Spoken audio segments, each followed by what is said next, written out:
매일 아침 갓 짜는 신선한 오렌지 주스를 마시고 영양을 생각해 시리얼을 먹는다. 상쾌한 기분으로 일을 시작하기 전에 에너지 음료를 마셔 원기를 불어넣는다.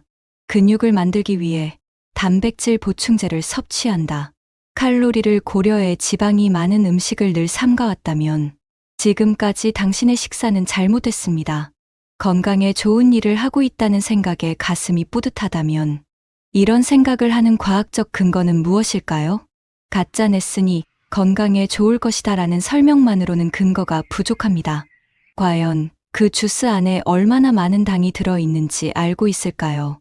굳이 주스로 갈아서 마시는 바람에 고혈당 상태가 되어 당뇨병을 비롯한 다양한 질병에 스스로 다가서고 있다는 사실을 알고 있을까요?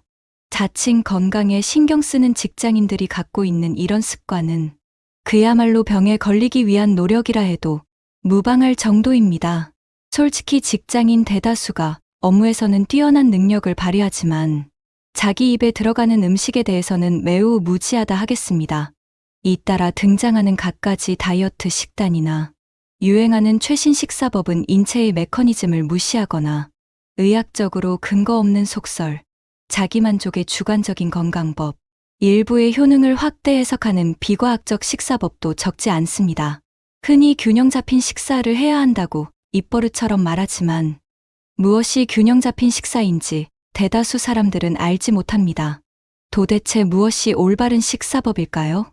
그래서 준비했습니다. 오늘 소개해드릴 책은 식사가 잘못됐습니다입니다. 당질, 제한식의 권위자로 20만 명이 넘는 임상 경험을 보유한 저명한 당뇨병 전문의인 저자는 체내의 소화, 흡수 시스템을 갖추고 뇌의 지령에 따라 그것을 조절하는 인체의 메커니즘에 비추어 볼 때 현대사회에 범람하는 많은 먹거리와 식사법은 잘못되었다고 말하고 있습니다. 우리가 취해야 할 가장 바람직한 식사를 최신의 과학적 근거를 바탕으로 올바르게 먹는 방법을 설명하는 식사 교과서입니다. 오늘 영상 끝까지 시청하시면 올바른 식사 습관과 함께 건강까지 챙기실 수 있습니다. 영상을 반복해서 보시면 외우려 하지 않아도 쉽게 기억되실 겁니다. 그리고 좋은 정보는 주변 소중한 분들께도 많이 공유해 주세요. 그럼 지금까지 잘못된 식사법의 문제점을 하나하나 알아가 보도록 하겠습니다. 우리가 알고 있는 식사법은 온통 오류투성이다. 고지혈증 환자들 중에는 고지방 식품을 즐겨 먹는 사람보다 탄수화물 중독 상태인 사람이 더 많다. 따라서 고지혈증 치료 식단은 탄수화물, 특히 당류 섭취를 줄이는데 역점을 둬야 한다. 고지방 식사를 통한 콜레스테롤 섭취가 혈중 콜레스테롤 수치에 미치는 영향은 10%에서 20%에 불과하기 때문이다. 모든 사람이 건강식품이라 여기는 과일을 과다 섭취하면 비만으로 이어진다는 사실은 많은 연구 결과들이 뒷받침해준다. 최근 실시한 국민건강 영양조사에서도 한국인은 과일 섭취량이 늘어날수록 비만이 증가하는 것으로 나타났다. 과일은 분명 건강식품이다. 하지만 탄수화물이 많이 들어있어 다량 섭취하면 몸에 해로울 수 있다. 이처럼 우리가 알고 있는 식사에 대한 상식은 틀리거나 최신 정보가 반영되지 못한 것들이 많다. 몸무게가 조금씩 늘더니 도통 줄지 않는다. 혈압이 높다는 지적을 받는다. 집중력이 떨어지고 쉽게 지친다. 업무 도중에 곧잘 존다. 이처럼 다양한 형태로 나타나는 몸의 이상 증상에서 당신도 자유로울 수 없을 것이다. 이런 증상이 나타나는 근본 원인은 혈당치에 있다. 직장인이 고심하는 질병이나 몸의 이상 증상의 90% 이상은 혈당치 문제다. 혈당치가 지나치게 높거나 급격하게 오르락내리락하면 우리 몸은 심각한 손상을 입는다. 대개 그것은 현대인 특유의 식사 습관에서 비롯되었다고 해도 과언이 아니다. 흔히 균형 잡힌 식사를 하라고 말하지만 도대체 무엇이 균형 잡힌 식사인지 대다수 사람들은 알지 못한다. 몸에 좋으라고 했던 일이 비만 노화 질병이라는 흐름으로 연결되기 일쑤다. 현대인은 최근 1세기 동안 제멋대로 식생활을 바꾸려 했으며 그 결과 다양한 질병에 걸리게 되었다고 말한다. 오늘날 우리의 식탁 위에는 타고난 면역력을 떨어뜨리는 부자연스러운 음식이 넘쳐난다. 일본의 도호쿠 대학 명예교수를 역임한 의학 박사 곤도쇼지 박사가 36년간 조사해 발견한 장수의 비결 실험과 최신 연구의 공통점이 있었다. 지금으로부터 약 46년 전인 1972년에 일본의 장수 마을 단명 마을이라는 책을 출간했다. 곤도 박사는 1935년부터 36년 동안 일본 전역을 돌아다니며 장수하는 사람이 많은 마을, 반대로 단명하는 사람이 많은 마을을 탐방하고 그 생활 양식을 조사했다. 그가 이 조사를 시작했을 무렵 단명의 원인은 술이 아닐까? 중노동이 더 나쁜 거야와 같은 속설이 널리 퍼져 있었다. 곤도 박사는 그런 속설이 옳은 것인지 실제로 확인해 보기로 마음먹고 20kg이 넘는 배낭을 짊어지고 때로는 험한 산을 올라 산간벽지까지 찾아갔고 길게는 한 지역에서 2달 넘게 머무르며 모두 합해 990개의 마을을 조사했다. 그 결과를 종합해 일본인이 건강하게 오래 살려면 어떻게 해야 하는지를 한 권의 책으로 묶어 세상에 내놓았다. 현대를 살아가는 우리에게 매우 중요한 시사점을 준다. 곤도 박사의 연구 결과 조사한 자료에 따르면 건강과 장수의 핵심은 압도적으로 식생활에 있었다. 그들의 구체적인 식단을 살펴보면 채소나 해조류를 많이 먹고 콩류의 식물성 단백질을 적극적으로 섭취하는 것이 장수로 이어졌으며 술을 마신다고 일찍 죽지는 않았다. 반대로 과일이나 육류, 생선, 밥을 많이 먹고 염분을 많이 섭취하는 사람들은 일찍 죽는다. 물론 산간 마을과 바닷가 마을은 사람들이 먹는 것도 다르다. 그 시대에는 유통 시스템이 잘 갖춰져 있지 않았기 때문에 산간 벽지 사람이 해조류를 먹는 것은 힘든 일이었다. 그 대신 나무 열매나 산나물, 버섯류는 풍성했을 것이다. 실제로 산간 벽지에나 바닷가에는 각각 장수마을과 단명마을이 모두 존재했다. 다만 어느 쪽에서도 공통적으로 지적되는 것이 채소를 많이 먹으면 오래 산다. 밥을 많이 먹으면 일찍 죽는다. 육류나 생선 같은 동물성 단백질은 적당히 섭취하고 콩의 식물성 단백질은 적극적으로 섭취하는 것이 좋다라는 점이다. 그야말로 식생활 그 자체이자 신석기인의 식생활과도 비슷하다. 인간의 DNA는 선사 이래 바뀌지 않았으므로 결국 이상적인 식사의 원형은 신석기 시대에서 찾을 수 있다는 주장이다. 바꿔 말하면 신석기 시대에 없었던 음식은 현대를 살아가는 우리도 먹어서는 안 된다. 인간은 과거와 비교해 변함없는 소화, 흡수 시스템을 갖추고 있으며 그것을 조절하는 기관이 뇌다. 이런 인체 메커니즘을 벗어나는 식사법은 본래 있을 수 없다. 그러나 세상에는 있을 수 없는 식사법이 끊임없이 등장하고 있다. 인간의 뇌가 매우 영리한 것은 확실하지만 한편으로 매우 어리석은 잘못을 범하기도 한다. 야생동물은 배가 부르면 사냥감이 지나가도 잡아먹지 않는다. 그러나 인간의 뇌는 먹을 필요가 없는 것도 먹고 싶다고 지령을 내리며 그렇게 어긋난 지령을 계속 내리다 결국 중독에 빠진다. 뇌의 발달로 번영을 누려온 인류는 어쩌면 뇌가 발달한 탓에 멸망에 이를지도 모른다. 요즘 생활습관병이라 불리는 성인병은 말하자면 문명병이다. 생활습관에는 운동이나 수면 등 다양한 요소가 있지만 식생활의 변화가 우리 현대인을 괴롭히는 질병을 만들어낸 것이다. 비만, 당뇨, 고혈압, 암, 뇌졸중, 심근경색, 천식, 알레르기, 아토피 등등. 이런 질병은 모두 문명적인 식사에 의해 생겨났다고 해도 과언이 아니다. 질병을 연구하고 그 근본 원인을 추적하면 거기에는 어김없이 설탕이 있다. 근거 없는 속설, 자신에게만 맞는 자기만족적인 건강법, 인체 메커니즘을 무시한 영양사의 조언, 자료를 제멋대로 꿰맞춘 근거 없는 식사법, 세간에 유행하는 거짓투성이 식사법에서 벗어나 우리가 알아야 할 올바른 식사법은 무엇일까? 의학은 나날이 진보하고 있고 어제까지 좋다던 것이 오늘 나쁘다고 바뀌는 경우가 비일비재하다. 그런 상황에서 가장 지적인 태도는 인체의 메커니즘을 바탕으로 냉철하게 최신의 올바른 정보를 얻는 것임은 두말할 나위 없다. 속설이나 비과학적인 건강법에 휘둘려서는 안 된다. 조금씩 자주 먹어야 살찌지 않는다. 그래야 혈당치를 효과적으로 조절할 수 있다. 하루 종일 뭔가를 먹고 있는 사람이 종종 있다. 문득 쳐다보면 늘 입을 움직이고 있어 엄청난 대식가로 보인다. 그렇다고 그들이 모두 살이 쪘는가 하면 그렇지도 않다. 같은 양이면 모아서 한 번에 먹기보다 조금씩 자주 먹는 편이 살이 찌지 않는다. 하루 3끼가 이상적이라 하지만 사실은 5끼, 6끼로 나눠 먹는 편이 더 좋다.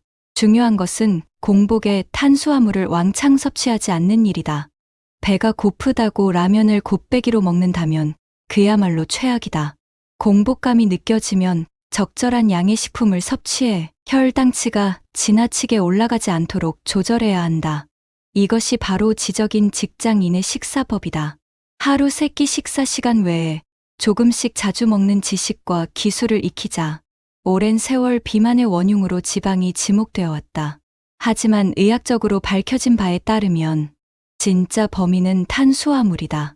아침에 잠을 깨우기 위해 마시는 캔 커피, 몸에 좋을 거라고 갈아먹는 과일 주스, 갈증을 해소하고 상쾌함을 얻는 청량음료, 허기를 달래주는 빵과 케이크, 그리고 먹음직스러운 흰쌀밥, 각종 음식에 들어있는 다량의 탄수화물은 체내의 소화, 흡수 시스템을 교란하여 만성적인 피로와 컨디션 저하는 물론 비만, 당뇨, 고지혈증 등 질병과 노화를 불러온다. 최근에는 저소득층일수록 탄수화물 중독에 빠져 건강이 훼손되는 문제도 나타나고 있다. 따라서 탄수화물의 섭취를 어떻게 제어하느냐가 건강관리와 올바른 식사의 핵심이라 할 수 있다. 그럼 어떻게 탄수화물을 제한해야 할까? 탄수화물 중독에서 벗어나려면 밥, 빵, 면류와 감자류를 줄이고 그만큼 채소, 고기, 생선, 콩류를 더 먹어야 한다고 조언한다. 탄수화물을 제한한다면 칼로리는 신경 쓰지 않아도 된다. 캔 커피, 주스, 청량음료는 금물이며 목이 마르면 물이나 차를 마시는 것이 좋다. 케이크나 과자 같은 단 음식도 탄수화물 덩어리이므로 피해야 한다. 과일은 식사를 마친 후 소량만 섭취하는 것이 좋다. 혈당치를 안정시키면서 건강하게 살을 빼려면 식사할 때 채소, 단백질, 탄수화물 순으로 먹고 끼니 횟수를 줄이기보다는 늘려 일정한 양을 조금씩 자주 먹는 것이 좋다. 하루 3끼를 먹는다면 3대 5대 2로 배분해 점심을 많이, 저녁을 적게 먹는 것이 이상적이다. 비타민과 미네랄이 풍부한 반면 탄수화물은 거의 들어있지 않는 해조류와 버섯류를 많이 먹고 동물성 단백질과 식물성 단백질을 반반의 비율로 균형 있게 섭취한다. 물을 하루 2리터 정도 마시면 혈당치를 낮추고 대사의 질을 높이는 데 효과적이다. 저자가 권장하는 탄수화물의 양은 남성이 하루 120g, 여성이 110g이다. 확실하게 체중을 줄이고 싶다면 하루 탄수화물 섭취량을 60g 이하로 억제하는 것이 이상적이다. 밥 한 공기 혹은 식빵 3장에 해당하는 양이다. 이제 와서 사람들이 그렇게 좋아하는 흰쌀밥을 일절 먹지 말라고 할 생각은 없다. 탄수화물은 생명을 유지하는데 꼭 필요한 영양소이므로 적절한 양을 섭취해야 한다. 그러나 현대인은 탄수화물을 지나치게 많이 섭취하는 데다 전혀 섭취할 필요가 없는 나쁜 탄수화물을 즐겨 먹으니 문제다. 탄수화물이라 해도 악성도에 따라 유해 수준을 나눌 수 있다. 악성도 1위는 캔커피, 청량음료, 주스 등 애초에 인간이 살아가는데 전혀 필요가 없는 식품들이다. 탄수화물 중독에 빠졌기 때문에 마신다는 점을 깨닫고 하루 빨리 물리치기 바란다. 악성도 2위는 설탕이 든 과자이다. 흰 설탕은 인간이 만든 대표적인 부적절한 식품이다. 케이크나 만주에는 흰 설탕이 듬뿍 들어있다는 사실을 잊지 말자. 악성도 3위는 과일. 비타민과 미네랄이 풍부한 만큼 앞에 2가지보다는 낫다. 다만 요즘 과일은 당도가 높도록 개량되어 옛날의 천연 과일과는 다르다. 특히 주스는 이제 그만 마시자. 악성도 4위는 흰쌀밥, 흰빵, 우동 등 아침에 토스트를 먹거나 점심에 백반을 먹어도 괜찮다. 다만 그 양을 줄이자. 우동이나 메밀국수, 라면, 파스타 등의 일품 요리를 먹으면 탄수화물을 과도하게 섭취하게 되므로 주의해야 한다. 악성도 오이는 현미, 통밀빵, 감자류를 꼽을 수 있다. 정제된 흰쌀밥이나 흰빵보다 미네랄이 많으므로 같은 양을 먹는다면 현미, 통밀빵, 감자류를 권한다. 다만 탄수화물이라는 것 자체는 변함없는 사실이므로 역시 많이 먹으면 살이 찐다. 이처럼 같은 탄수화물도 식품에 따라 악성도가 다르며 그 중에서도 액체는 최악이다. 인간이 본래 갖고 있는 소화, 흡수 시스템과 전혀 맞지 않기 때문이다. 탄수화물을 섭취할 때는 되도록 악성도가 낮고 자연의 형태에 가까운 음식, 잘 씹어야 하는 음식을 소량 먹는 것으로 그치는 것을 강조한다. 먹는 순서에 따라 살찌는 방식이 달라진다. 채소, 단백질, 탄수화물 순으로 먹는다. 다이어트에는 먹는 순서도 중요하다. 우리 몸이 지닌 소화, 흡수 시스템을 생각하면 가장 먼저 섬유질이 풍부한 채소를 먹고 이어서 소화하는 데 시간이 걸리는 단백질을 먹고 맨 마지막으로 탄수화물을 먹을 때 혈당치의 상승을 완만하게 억제할 수 있다. 건강을 지키려면 최신의 올바른 정보를 습득하는 것이 중요하다. 갈수록 살이 쪄서 고민인 직장인, 효과적인 다이어트 비법이 궁금한 여성, 집중력이 떨어지고 쉽게 지치는 수험생에게 기존의 상식을 깨는 새로운 식사법을 소개한다. 첫 번째, 칼로리와 비만은 무관하다. 비만은 혈당치가 올라감으로써 일어나는 현상이므로 혈당치를 올리는 탄수화물을 삼가면 자연스럽게 살이 빠진다. 두 번째, 지방은 먹어도 살찌지 않는다. 지방은 과다 섭취해도 변으로 배출되어 체내에 남지 않는다. 지질은 체내 세포막의 구성 성분이므로 질 좋은 기름을 섭취하는 것이 좋다. 세 번째, 운동은 식후에 바로 하는 것이 좋다. 공복 기간에 운동을 하면 운동 후 식욕이 더 왕성해져 과식을 하게 된다. 그보다는 식후 가벼운 운동으로 혈당 상승으로 인한 인슐린 분비를 억제하는 편이 체중 조절에 더 효과적이다. 네 번째, 과일도 많이 먹으면 몸에 해롭다. 과일은 비타민과 미네랄이 풍부한 반면 과당이 많아 과다 섭취하면 독이 될 수 있다. 과당은 지방으로 바뀌어 체내에 축적된다. 다섯 번째, 콜레스테롤 수치는 식사로 바뀌지 않는다. 음식을 통한 콜레스테롤 섭취가 혈중 콜레스테롤 수치에 미치는 영향은 미미하다. 콜레스테롤은 90%가 간에서 만들어진다. 여섯 번째, 단백질 보충제가 신장을 망친다. 탄수화물을 줄이는 대신 채소와 단백질을 늘려야 하는데 이를 단백질 보충제로 대체할 경우 신장에 부담을 주어 신부전으로 이어질 수 있다. 일곱 번째, 조금씩 자주 먹어야 살찌지 않는다. 하루에 먹는 양이 정해져 있다면 되도록 여러 번 나눠 먹어야 혈당치도 오르지 않고 인슐린도 많이 분비되지 않아 살이 찌지 않는다. 여덟 번째, 지쳤을 때 단 것을 섭취하면 오히려 역효과다. 단 음식을 섭취해 급격하게 치솟은 혈당치는 단숨에 떨어져 초조감이나 토기, 졸음이 느껴지는 등 불쾌한 증상을 일으킨다. 다시 들뜬 기분을 느끼고자 단 것을 찾는 악순환이 반복된다. 아홉 번째, 탄수화물이 살찌는 주된 원인이다. 체내 인슐린 수치가 상승하면서 체지방이 축적되는데 인슐린 수치를 높이는 영양소는 지방이 아니라 탄수화물이다. 열 번째, 바람이 의심되는 음식은 먹지 않는다.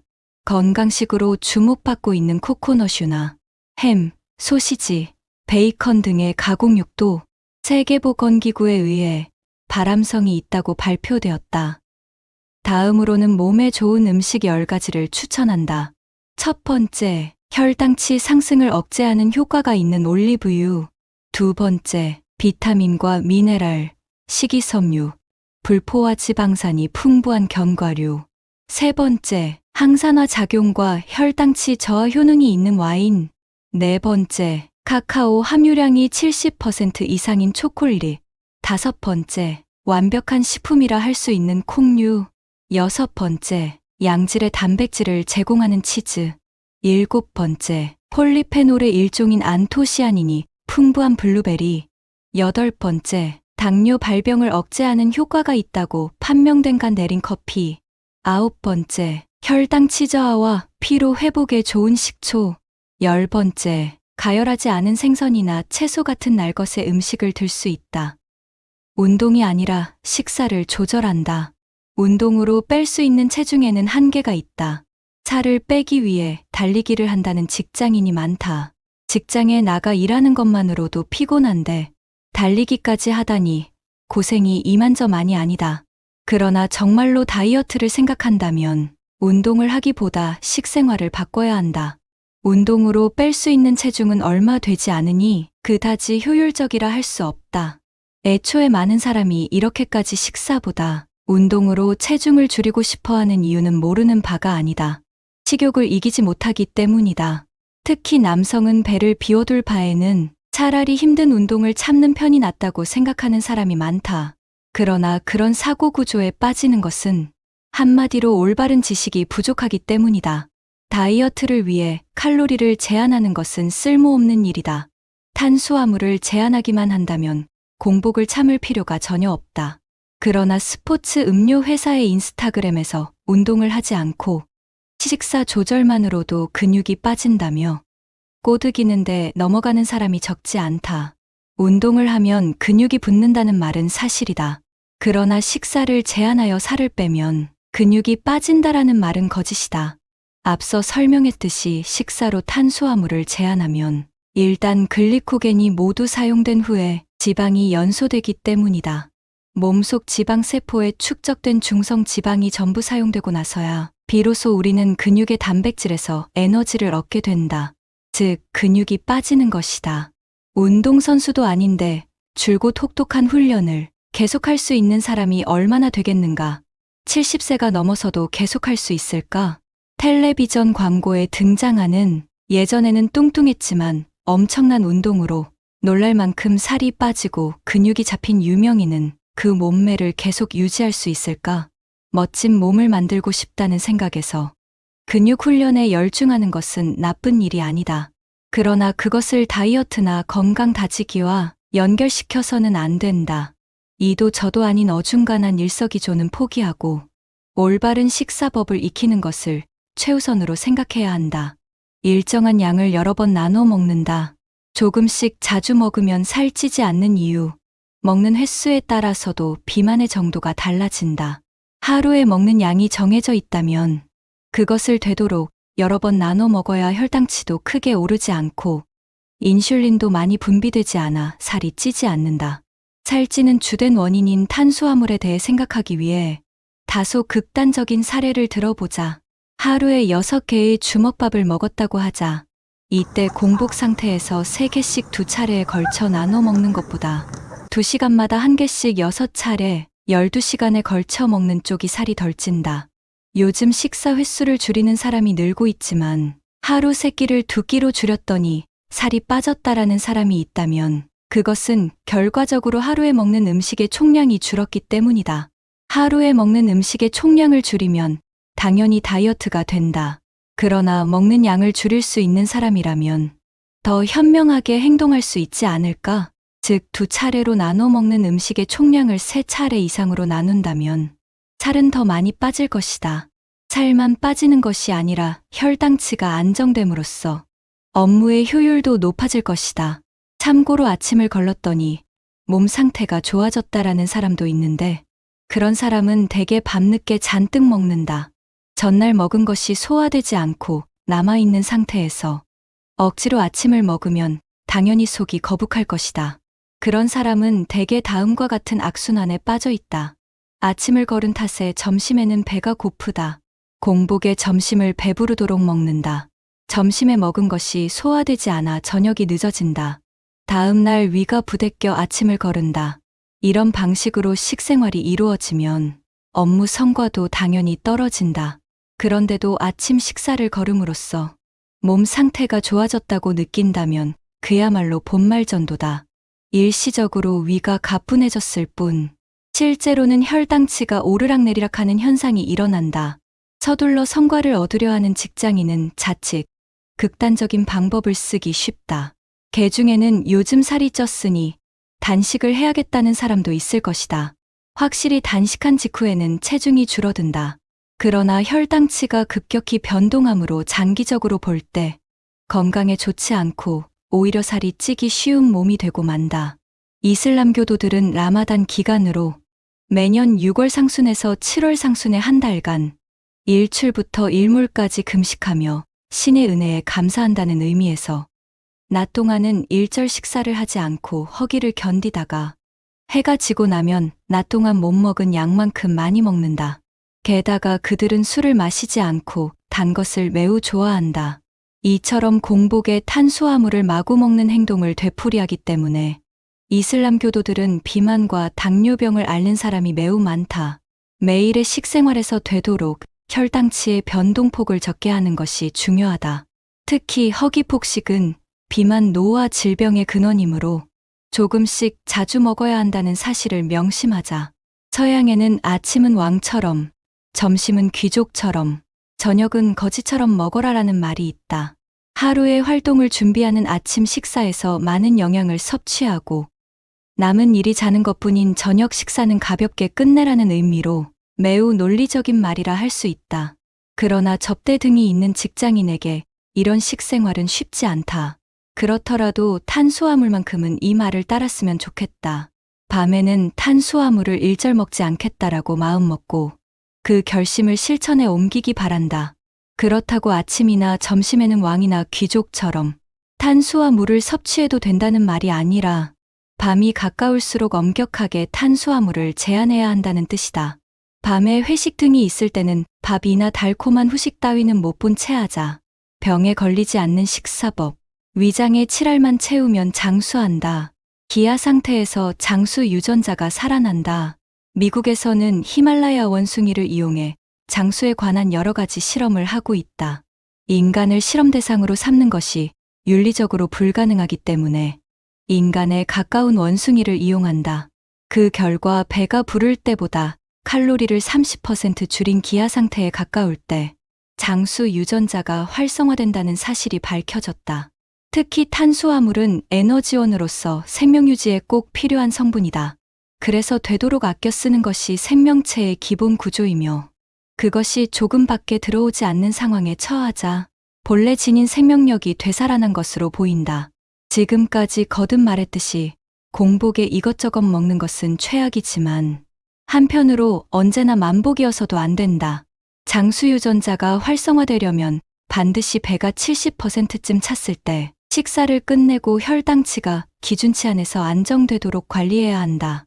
딱딱한 음식을 꼭꼭 씹어 먹는다. 씹는 행위로 본연의 힘을 되살린다.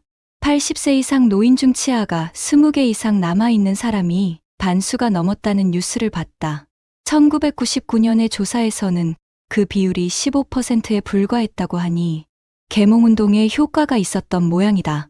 이처럼 고령자에게는 건강을 유지하려면 음식을 잘 씹어 먹어야 한다고 장려하는데 한창인 사람들에게도 잘 씹어 먹는 것은 중요한 일이다. 씹는 행위는 단순히 음식물을 잘게 부수기 위한 것이 아니다.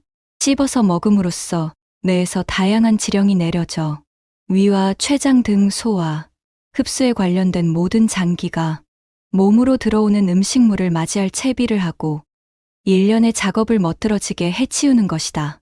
씹지 않는 것은 장기가 몸을 풀 시간을 주지 않는 것이나 다름없다. 또 씹고 있기 때문에 뇌의 만복 중추에서 이제 충분히 먹었다라는 신호를 보낼 수 있는데 이 신호가 늦어지면 과식을 하게 된다. 게다가 요즘에는 많이 씹지 않고 먹을 수 있는 음식물을 선호하는 풍조가 만연해 있다. 텔레비전 미식 프로그램에서는 리포터가 걸핏하면 부드러워요, 입에서 녹아요를 연발한다. 그것이 음식에 대한 칭찬이라 생각한다면 건강을 몰라도 너무 모르는 것이다. 근거 없는 소문과 잘못된 상식을 깨면 내 몸이 달라진다. 대충 때우는 음식은 생각보다 치명적인 독이 될 수 있다. 편의점은 우리의 미래를 책임져 주지 않는다. 초가공식품 편리할수록 위험하다. 출출할 때 사먹는 과자, 컵라면, 시럽과 설탕을 넣어 달콤한 빵, 향과 맛을 첨가해 가공된 다양한 우유, 그대로 데우기만 하면 되고 이미 모든 양념이 되어 있는 닭강정, 냉동피자, 냉동핫도그 등 이런 식품들의 공통점은 무엇일까? 그것은 바로 최근 의학계에서 사망률을 높이는 주범으로서 활발히 연구되고 있는 식품이라는 점이다. 우리는 이것들을 가리켜 초가공식품이라고 부른다. 한마디로 거의 입안에 넣기만 하면 될 정도로 조리를 맞춰서 유통되는 식품이다. 많은 공정을 거쳐 소비자에게 도달하기 때문에 보존제와 첨가제가 초가공식품은 대거 들어간다. 도무지 알 수 없는 성분명이 포장지 라벨을 보면 복잡하게 뒤섞여 있다. 이때 낯선 성분이 많으면 많을수록 경계해야 한다. 그만큼 가공의 정도가 심한 초가공식품일 가능성이 높기 때문이다. 경제적인 여유가 없는 이에게 초가공식품은 더 없는 유혹으로 다가온다. 저렴하고 편리하기 때문이다. 편리한 만큼 유해물질도 편리하게 우리 몸속에 들어와 차곡차곡 쌓인다. 또한 혼자 사는 사람과 비만인 사람이 초가공식품을 많이 먹는 경향이 있다. 그럴수록 병이 생길 여지는 더 많아진다. 파리 13곳 대학에서는 2009년부터 10만 명 이상을 추적해 초가공식품의 섭취량이 많을수록 암에 걸리기 쉽다는 사실을 밝혀내기도 했다. 건강의 차이가 곧 인생의 차이입니다. 얼핏 똑같이 일하는 직장인처럼 보이지만 그들 사이에는 건강 격차가 크게 벌어지고 있다는 사실을 발견했습니다. 당장 주변을 돌아봐도 80세까지 일하고 100세가 되어도 건강할 것 같은 사람이 있는가 하면 정년퇴직에 이를 즈음에는 목숨이 오가는 병에 걸릴 것처럼 보이는 사람도 많습니다. 직장인 사이에 건강 격차를 초래하는 것은 바로 매일 먹는 식사라고 말합니다. 먹는 것은 우리의 건강을 좌우할 뿐만 아니라 하루의 기분, 업무 성과까지 영향을 줍니다. 그런데 많은 사람이 먹지 말아야 할 음식들을 아무렇지도 않게 먹고 있습니다. 그런 음식들을 먹는 것은 몸을 망치는 지름길입니다. 건강하게 장수하고 싶다면 매일 먹는 식사와 식습관에 신경 써야 합니다. 진정한 건강은 일시적인 노력만으로는 손에 넣을 수 없습니다. 이성적인 사람이라면 무리하게 장기간 근육을 유지하려고 노력하기보다 탄수화물 제한에 집중하는 것이 훨씬 이롭다는 사실을 알게 되었을 겁니다. 그러고 나서 운동을 한다면 걷기나 계단 오르내리기를 20분쯤 하는 것이 좋습니다. 특히 탄수화물을 많이 섭취한 후에 곧바로 운동을 하면 혈당치의 상승이 억제되어 비만을 막을 수 있습니다. 한 병으로 하루치 채소를 먹을 수 있다라는 주스에는 정작 중요한 식이섬유가 부족합니다. 게다가 맛을 조절하기 위해 채소 외에 과일 등 쓸데없는 당분도 들어 있습니다. 하루치 채소는 하루 동안 제대로 먹으면 그만 아닐까요? 손쉬운 건강법을 찾다가 손쉽게 건강을 해치고 마는 모든 이여 부디 명심하기 바랍니다. 진짜 백이 건강이 그렇게 손쉽게 내 것이 될 것인지를. 어떤 일도 그처럼 간단히 해치우기는 어렵습니다. 인생과 일에서 성공을 거두는데 가장 중요한 건강은 식사를 제대로 관리하는 사람만이 손에 넣을 수 있습니다. 건강 격차를 극복하는데 식사는 최강의 교양입니다. 이 영상으로 올바른 지식을 익혀 부디 생명을 지키는 무기로 삼기 바랍니다. 오늘 내용은 여기까지입니다. 지금까지 삶을 바꾸는 지혜였습니다. 여러 여건상 책의 일부밖에는 전달해드리지 못하고 삶을 바꾸는 지혜의 견해가 들어간 정보이니만큼 오롯이 저자의 뜻을 이해하시려면 해당 도서를 읽어보시는 것을 추천드립니다. 오늘도 긴 영상 시청해 주셔서 감사합니다. 구독, 좋아요는 영상 제작에 큰 힘이 됩니다. 행복하고 건강하세요. 여러분을 응원합니다.